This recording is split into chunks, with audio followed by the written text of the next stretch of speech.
Di dunia di mana orang pintar sekalipun bisa membuat keputusan keuangan yang buruk, kamu mungkin bertanya, apa yang sebenarnya membuat seseorang sukses secara finansial?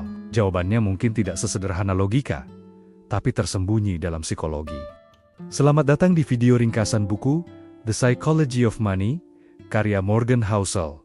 Sebuah buku yang mengguncang cara pandang kita terhadap kekayaan, kebiasaan menabung, investasi, dan keputusan-keputusan yang kita anggap masuk akal, padahal seringkali tidak.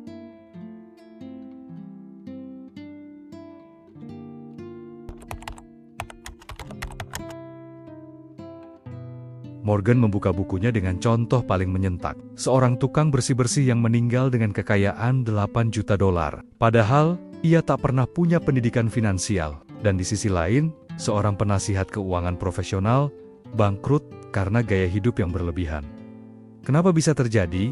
Keberhasilan dalam keuangan bukan soal seberapa pintar kamu, tapi soal bagaimana kamu bersikap. Keuangan pribadi itu 10% strategi, 90% perilaku. Kita semua membuat keputusan berdasarkan pengalaman pribadi. Dua orang bisa tumbuh dalam situasi ekonomi yang sama, tapi mengambil keputusan berbeda. Kenapa? Karena latar belakang psikologisnya berbeda. Contohnya, orang yang tumbuh di tengah inflasi besar akan lebih takut mengambil risiko. Orang yang dibesarkan saat ekonomi booming mungkin terlalu percaya diri dalam investasi. Tidak ada cara yang 100% benar dalam mengelola uang, karena tidak ada dua orang yang memiliki pengalaman hidup yang persis sama. Inilah mengapa Housel mengatakan, tidak ada yang gila ketika kamu melihat seseorang membuat keputusan keuangan yang menurutmu aneh, impulsif, atau bahkan bodoh. Sebenarnya itu adalah respons yang logis dari sudut pandang mereka, berdasarkan informasi dan pengalaman hidup yang mereka miliki. Kamu tidak tahu apa yang sudah mereka lalui. Mungkin mereka sedang menghadapi tekanan yang luar biasa, atau memiliki kenangan pahit tentang kegagalan finansial di masa lalu. Dengan memahami ini, kita jadi lebih berempati dan tidak mudah menghakimi. Ini juga membantu kita untuk tidak terlalu keras pada diri sendiri ketika membuat kesalahan, karena kita tahu bahwa emosi dan pengalaman kita punya peran besar. Hal menarik lainnya adalah orang yang kita pikir cerdas belum tentu mampu membuat keputusan keuangan yang baik. Bahkan terkadang, kecerdasan itu menjadi jebakan. Kesombongan finansial adalah berpikir bahwa kamu kebal terhadap kesalahan. Yang dibutuhkan bukan otak yang brilian, tapi kemampuan untuk bertahan. Karena dalam dunia keuangan, bertahan lebih penting daripada menang cepat. Kamu tahu bedanya kaya dan memiliki kekayaan. Kaya itu tampak, kekayaan itu tersembunyi. Kekayaan adalah mobil yang tidak dibeli, rumah mewah yang tidak kamu cicil, liburan yang kamu tunda. Housel menekankan bahwa banyak orang salah fokus. Mereka ingin terlihat kaya, bukan menjadi benar-benar kaya. Kita hidup dalam dunia yang menjadikan konsumerisme sebagai lambang status. Tapi seringkali, yang terlihat kaya justru belum tentu aman secara finansial.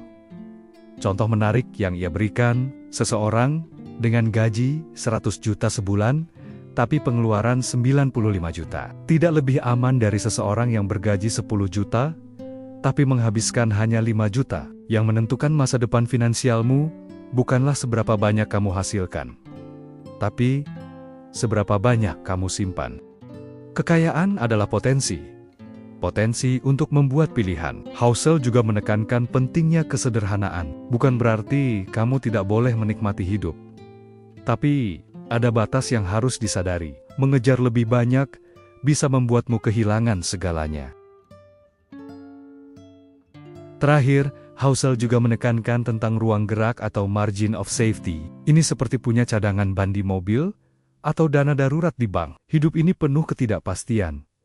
Resesi, kehilangan pekerjaan, atau pengeluaran tak terduga. Jika kamu hidup terlalu mepet, satu saja insiden buruk bisa meruntuhkan seluruh fondasi finansialmu. Ruang gerak ini bukan tentang menjadi pesimis, tapi tentang menjadi realistis bahwa hal buruk bisa terjadi.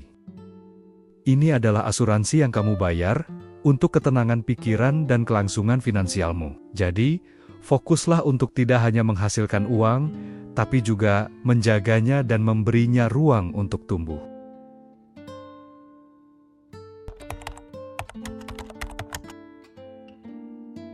Inilah jantung dari buku ini. Bagaimana waktu bukan strategi, bukan kepintaran, tapi waktu adalah pengubah permainan. Contoh terbesarnya, Warren Buffett.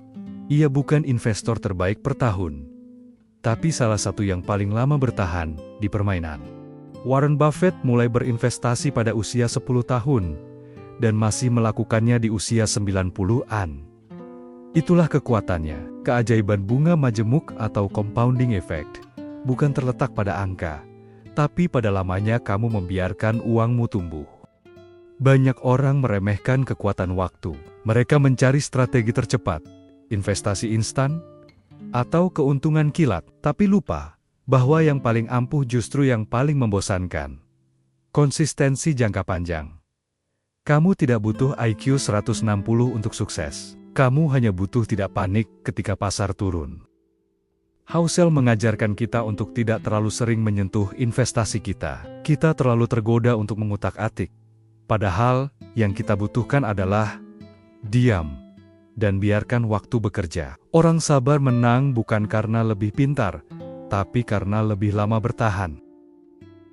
Housel menjelaskan bahwa kesuksesan finansial seringkali merupakan hasil dari kombinasi kerja keras, keterampilan, sedikit keberuntungan, dan kesabaran dalam menunggu atau waktu. Demikian pula, kegagalan bisa disebabkan oleh keputusan buruk, tapi juga bisa karena nasib buruk atau risiko yang tidak terduga. Kita tidak pernah bisa mengendalikan keberuntungan atau risiko secara penuh. Yang bisa kita lakukan adalah fokus pada hal-hal yang bisa kita kendalikan. Perilaku kita, tabungan kita, investasi kita, dan persiapan kita menghadapi ketidakpastian. Akui bahwa ada elemen di luar kendali, dan jangan terlalu sombong saat sukses, atau terlalu terpukul saat gagal. Disinilah keberanian menjadi pelajaran paling penting, karena keberanian adalah hal yang paling mahal. Pasar keuangan bisa naik dan turun. Ekonomi bisa kacau balau, tapi orang-orang yang berhasil dalam jangka panjang adalah mereka yang memiliki keberanian untuk tetap bertahan, bahkan ketika semua orang panik. Keberanian untuk tetap berinvestasi saat pasar turun, keberanian untuk tidak panik saat ada berita buruk, dan keberanian untuk tetap berpegang pada rencana jangka panjangmu. Ini bukan tentang menjadi tidak peduli, tapi tentang memiliki perspektif jangka panjang dan memahami bahwa volatilitas adalah bagian alami dari dunia investasi.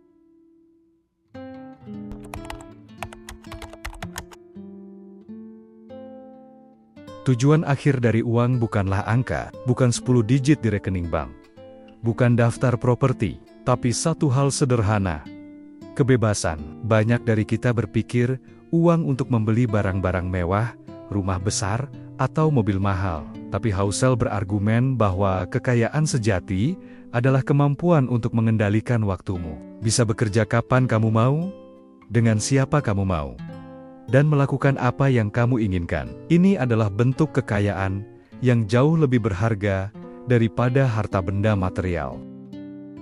Bayangkan, punya cukup uang di bank sehingga kamu tidak perlu menerima pekerjaan yang kamu benci, atau tidak perlu khawatir jika ada tagihan tak terduga. Itu adalah kebebasan yang tak ternilai. Ini bukan tentang menjadi kaya raya agar bisa bermalas-malasan, tapi tentang memiliki opsi.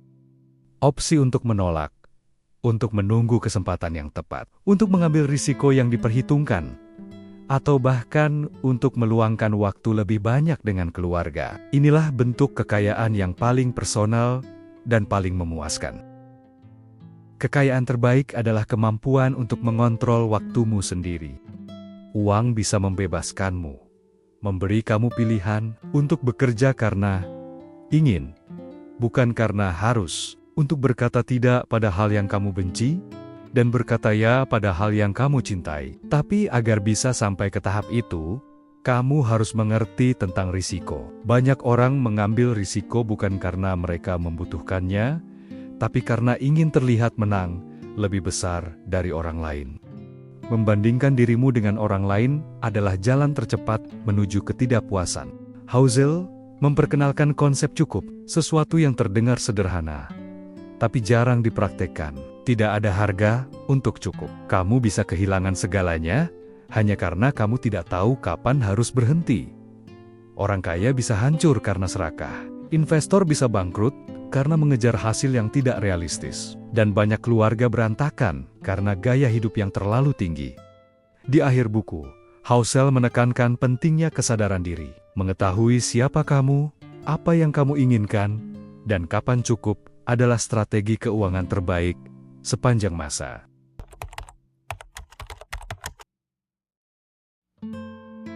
Kamu tidak perlu jadi jenius untuk sukses secara finansial. Yang kamu butuh hanyalah kebiasaan yang baik, kesabaran, dan kemampuan untuk tidak tergoda oleh keramaian. Keuangan adalah permainan jangka panjang. Yang paling sabar, paling tenang, dan paling sadar diri akan bertahan.